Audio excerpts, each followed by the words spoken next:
اكيد في لحظه كده في حياتك حسيت فيها ان انت تايه ومش عارف تبدا منين ولا تروح على فين. كل يوم بيعدي شبه اللي قبله، بتصحى وبتتحرك شويه بس ترجع تنام من جديد وتقعد تلوم نفسك وتقول انا مش ده، انا مش عايش زي ما كنت عاوز. بتحس انك جوه دايره مقفوله، بتحاول تبقى احسن بس بترجع تضعف تاني. عاوز تبدا بس الخوف ماسكك، عاوز تتغير بس مش عارف تبدا ازاي. وهنا بقى عاوز اقولك على حاجه تطمنك يا بطل، انت مش لوحدك. وده بكل بساطه لان في ناس كتير قوي زيك، بس الفرق بقى بين اللي بيغير حياته وبين اللي بيفضل مكانه مش الظروف ولا في الامكانيات، الفرق في حاجه واحده بس وهي القرار. لان الشخص اللي غير نفسه بقى للاحسن خد القرار حتى لو هيبدا من تحت الصفر. في الفيديو ده بقى ان شاء الله هديلك خطه بسيطه بخطوات عمليه، خطوات هتقف من خلالها على اول الطريق وتبدا تطلع من الدايره اللي حبسك فيها الخوف والتردد. ودلوقتي يلا بينا نبدا مع بعض، وخلي اول خطوه تكون دلوقتي. اما بقى لو انت لسه هنا يا صاحبي فاكيد الفيديو ده فرق معاك، فاعمل لايك بقى واشترك في القناه علشان توصلك كل الفيديوهات اللي جايه ان شاء الله. ودلوقتي تعالوا بقى نبدا الرحله دي مع بعض.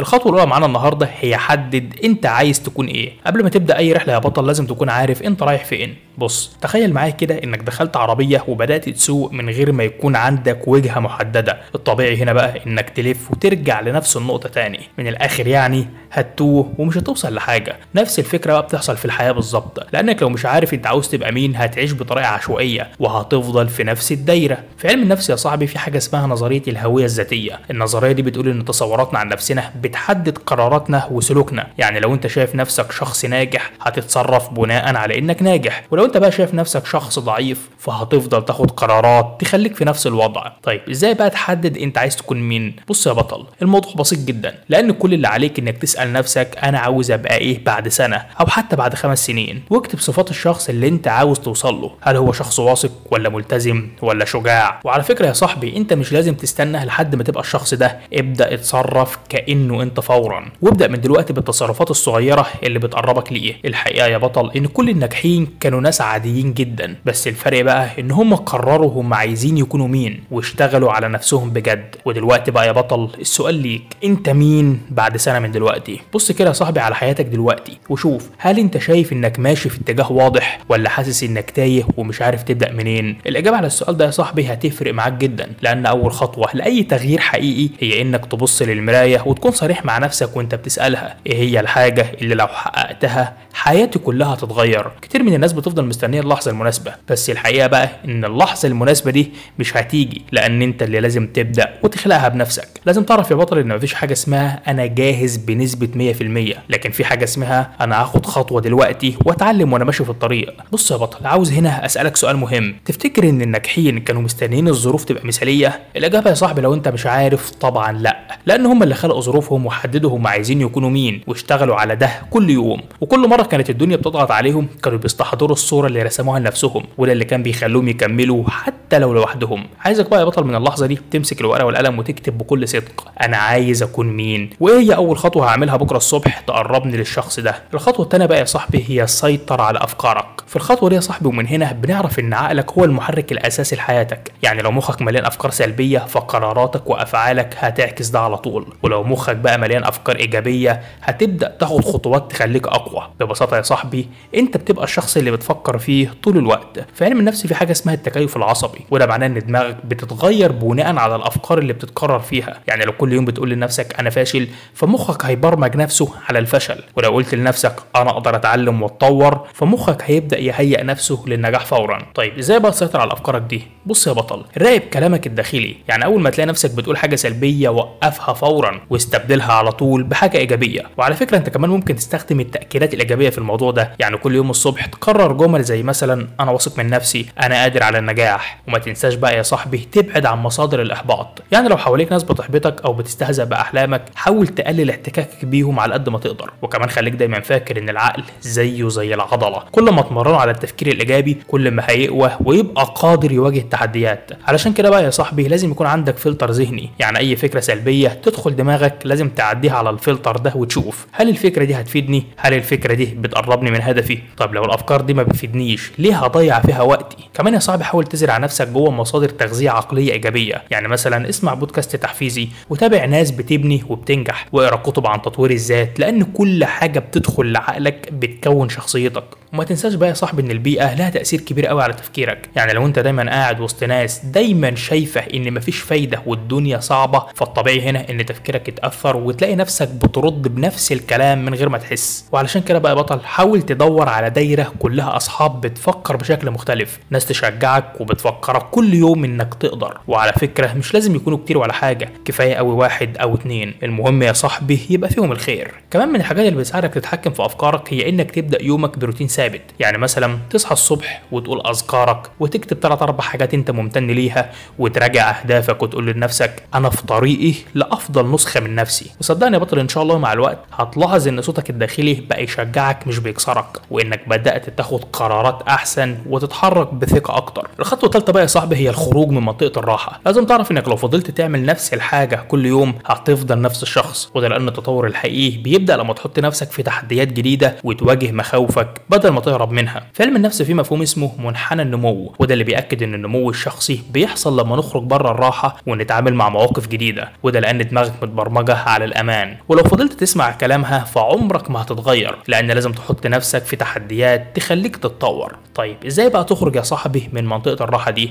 بكل بساطه ابدا بخطوات صغيره، لانك مش لازم تقفز قفزه ضخمه، لكن اللي لازم تعمله انك كل يوم تعمل حاجه جديده حتى لو كانت بسيطه. وكمان يا صاحبي ممكن تواجه حاجه بتخوفك، سواء كانت مقابله ناس جديده او اتخاذ قرارات جريئه او حتى تجربه حاجه لاول مره. بس خلي بالك وانت بتخرج من منطقه الراحه دي، لان عقلك هيبدا يهمس لك ويقول لك ارجع مكانك، مش وقته، انت مش قد ده. ساعتها بقى يا صاحبي لازم تفتكر ان الصوت ده مش صوتك، ده صوت الخوف وصوت العاده وصوت العقل اللي بيحاول يحميك من التغيير، حتى لو التغيير ده في مصلحتك في الاخر. وهنا بقى لازم تعرف انك محتاج تقف لحظه وتقول لنفسك انا مش ضعيف، انا بمرن نفسي على حاجه جديده، وكل يوم هبقى اقوى ان شاء الله. وهنا بقى يا صاحبي عايزك تفتكر اول مره رحت فيها مكان جديد، او اول مره كلمت شخص غريب، او حتى اول مره وقفت تتكلم فيها قدام ناس. اكيد كنت متوتر صح؟ بس بعد ما عدت بقى حسيت بايه؟ طبعا هتلاقي نفسك حسيت بالفخر، حسيت انك كسرت حاجه جواك وبنيت طوبه جديده في شخصيتك القويه. لازم تعرف يا صاحبي ان كل مره بتتحدى خوف صغير فانت بتبني ثقه كبيره، وكل مره بتخرج من الراحه دي بتكتشف جوانب جديده في نفسك، وبتتفاجئ انك اقوى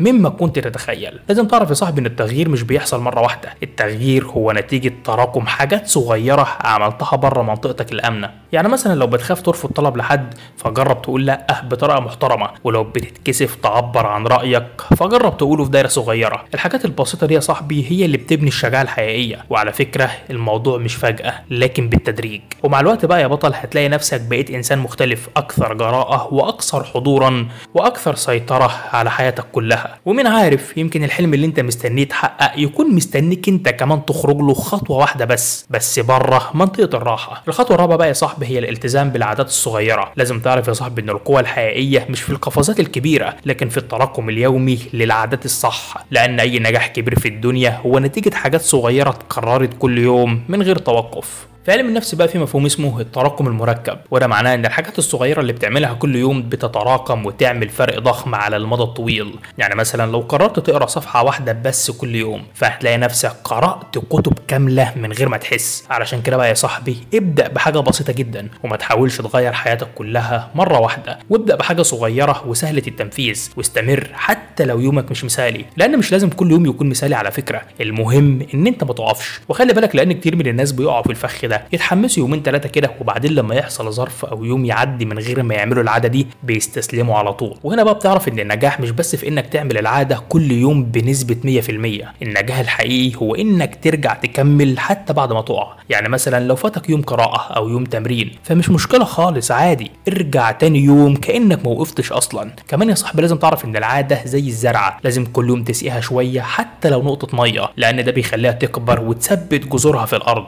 انما بقى لو قطعت انقطع عنها الميه لفتره طويله فهتموت وترجع تبدا تاني من الصفر. ومع الوقت بقى يا بطل العاده دي هتبقى جزء منك، هتبقى مش محتاج تفكر فيها او تحفز نفسك علشان تعملها، هتبقى طبيعيه جدا زي بالظبط كانك بتغسل وشك الصبح. واجمل حاجه بقى في الموضوع انك بعد فتره لما تبص ورا هتلاقي ان الحاجات الصغيره اللي كنت بتحس انها مش فارقه هي اللي عملت الفرق كله، وهتكتشف ان السر ما كانش في ضربه الحظ ولا في الموهبه الخارقه، لكن كان في الاستمراريه وفي الصبر وفي انك ما التزمتش يوم لكن التزمت سنه. الخطوه الخامسه بقى يا صاحبي هي اتعلم من الفشل وما تستسلمش. الفشل مش عكس النجاح، لازم تعرف الكلام ده كويس جدا، لان الفشل هو جزء من طريق النجاح. لازم تعرف يا صاحبي ان كل الناجحين اللي في الدنيا فشلوا كتير قوي، بس الفرق بقى ان هم كانوا بيشوفوا الفشل كدرس مش كنهايه الطريق. في علم النفس في مفهوم اسمه العقليه الناميه، وده طبعا معناه ان الشخص اللي بيشوف الفشل كفرصه للتعلم بيتطور اسرع بكتير من الشخص اللي بيخاف من الغلط. وده لان المخ لما بيتعرض لتحدي او فشل بيبدا يخلق وصلات عصبيه جديده، وده اللي بيخليك تتعلم وتتحسن. طيب ازاي بقى تتعامل مع الفشل؟ بص يا صاحبي، في الاول كده لازم تغير تعريفك عن الفشل، يعني بدل ما تشوفه كاحباط شوفه كاشاره انك بتتحرك ناحيه هدفك، واسال نفسك ايه الدرس اللي ممكن اتعلمه، وده لان كل غلطه فيها فايده، والمهم بقى انك تستفيد منها وما تكررش نفس الخطأ. كمل يا بطل مهما حصل، لان النجاح بيجي للناس اللي بترفض الاستسلام حتى لو الدنيا كلها وقفت ضدهم. الحقيقه بقى يا صاحبي ان الفرق بين الشخص اللي بيوصل لحلمه والشخص اللي بيفضل في مكانه هو ان الاولاني لما وقف تاني وكمل. علشان كده بقى يا صاحبي السؤال هنا ليك، ايه هو الموقف اللي فشلت فيه قبل كده وهتتعامل معاه بطريقه جديده النهارده، ولا ناوي تعمل ايه بالظبط؟ الخطوه السادسه بقى يا صاحبي هي ازرع نفسك في وسط ناس بيفكروا زيك. لازم تعرف يا صاحبي ان الناس اللي حواليك لهم تاثير ضخم على حياتك، خصوصا لما تكون بتسعى لتطوير نفسك، لان لو دايما حواليك ناس سلبيين بيشجعوك على التراخي او بيحبطوك فهتلاقي نفسك بتتاثر بيهم، لكن بقى لو كان حواليك ناس بيشجعوك وبيشاركوك نفس الطموحات فهتحس انك قادر تحقق اكتر. في علم النفس يا صاحبي في حاجه اسمها التاثير الاجتماعي، والحاجه دي بتقول ان الشخص بيتاثر بتصرفات وافكار الناس اللي حواليه. دراسات اثبتت اننا بنميل نبني عادات وسلوكيات الناس اللي بنتعامل معاهم بشكل يومي، يعني مثلا لو كنت دايما مع ناس ايجابيين فهتلاقي نفسك بتفكر زيهم وبتتطور بشكل اسرع. وهنا بقى يا صاحبي بتدرك ان الناس اللي بتكون معاهم ليهم تاثير قوي جدا على نجاحك، لانهم كل ما كانوا بيشجعوك ويدعموك كل ما كنت اقوى واسرع في تحقيق اهدافك. وهنا بقى السؤال ليك يا بطل، انت دلوقتي حاسس انك محاط بناس بتدعمك ولا محتاج تغير ده؟ عاوزك يا صاحبي تفتكر ان كل مره وقعت فيها كان عندك اختيار، يا تستسلم يا تقوم وتكمل. وصدقني يا صاحبي القوه مش في انك ما تقعش، القوه في انك تقوم كل مره تقع فيها. ولازم تعرف يا صاحبي ان اي ناجح بتشوفه النهارده وراه عشرات اللحظات اللي حس فيها انه خلاص مش هينجح، لكنه بقى قرر يرفض ده ويكمل. عندك مثلا توماس اديسون فشل اكتر من 1000 مره علشان يخترع المصباح الكهربائي، ولما جم سالوه انت فشلت 1000 مره ازاي؟ قال لهم انا ما فشلتش ولا حاجه، انا بس اكتشفت 1000 طريقه ما بتشتغلش. وهنا بقى يا صاحبي بنعرف ان هو ده التفكير اللي بيصنع الفرق، التفكير اللي بيحول الالم لدافع والغلط لخطوه لقدام. وعلى فكره بقى يا صاحبي انت كمان عندك نفس الاختيار، لانك لما تغلط او تقع لازم تسال نفسك انت اتعلمت ايه من الوقعه دي، والمره اللي جايه بقى هتتصرف ازاي، وايه هي الخطوه الصغيره اللي ممكن تاخدها النهارده علشان ترجعك للطريق من تاني. كل مره يا صاحبي بتجاوب على الاسئله دي انت مش بس بتتعلم، ده انت كمان بتقوي عضله الاراده جواك، وكل ما الاراده بتقوى الطريق بيبان قدامك اكتر واكتر، والخطوات بتكون اوضح والمخاوف بتصغر. علشان كده بقى يا صاحبي اوعى تفتكر ان الفشل ضدك، الفشل دايما معاك وصديق ليك بيدربك وبيجهزك، بس بشرط انك تكون جاهز تتعلم وتكمل فعلا. ولو لسه جواك بقى ألم من فشل قديم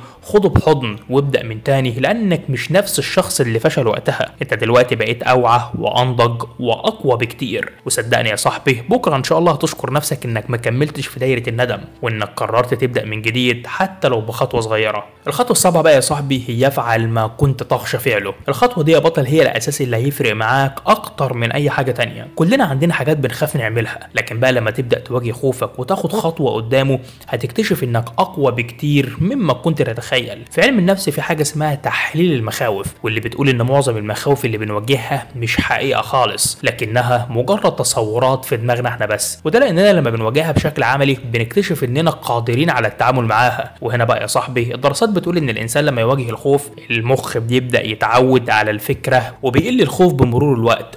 طيب ازاي بقى يا صاحبي تواجه خوفك ده؟ بص يا بطل، ابدأ بحاجة صغيرة، يعني مثلا مش لازم تبدأ بالحاجات اللي بتخاف منها كلها مرة واحدة، خليك واقعي كده وابدأ بخطوات صغيرة لحد ما تتغلب على الخوف ده. عاوزك يا بطل كل ما تخاف من حاجة اسأل نفسك ايه أسوأ حاجة ممكن تحصل لو عملت الحاجة دي، وفي أغلب الحالات يا صاحبي هتكتشف ان الأسوأ مش صعب ولا حاجة زي ما كنت متخيل. عاوزك كمان يا بطل تتعامل مع الرفض او الفشل على انه مش نهاية العالم ولا حاجة، يعني مثلا لو تعرضت ليهم اعتبرهم دروس عادي جدا، وكمان اعتبرهم جزء من العملية اللي هتوصل بيك للنجاح. ودلوقتي بقى يا صاحبي بعد ما مشينا مع بعض في الخطوات دي خلينا افكرك بيهم بسرعة كده. اول حاجة يا بطل حدد انت عاوز تكون مين، وبعدين التزم بعادات بسيطة توصلك لهدفك، واخرج من منطقة الراحة اللي انت فيها دي. وبعد ما تخرج بقى واجه خوفك خطوة بخطوة، وافهم ان الفشل مش عيب ولا حاجة، لان العيب انك تستسلم وتعيش فيه. ودلوقتي بقى يا بطل اسأل نفسك انا مين بعد سنة من النهاردة، وهكون فين لو بدأت النهاردة بخطوة واحدة بس، وهكون فين لو فضلت أجل. عاوزك تفتكر دايما يا صاحبي ان الفرق الحقيقي بين اللي بينجح وبين اللي بيفضل مكانه مش في الذكاء ولا حاجة، ولا حتى في الحظ، الفرق يا صاحبي في القرار. فما تنساش بقى تشترك في القناة لو لسه ما اشتركتش، وتعمل لايك للفيديو لو لسه ما عملتش. اشوفكم بخير.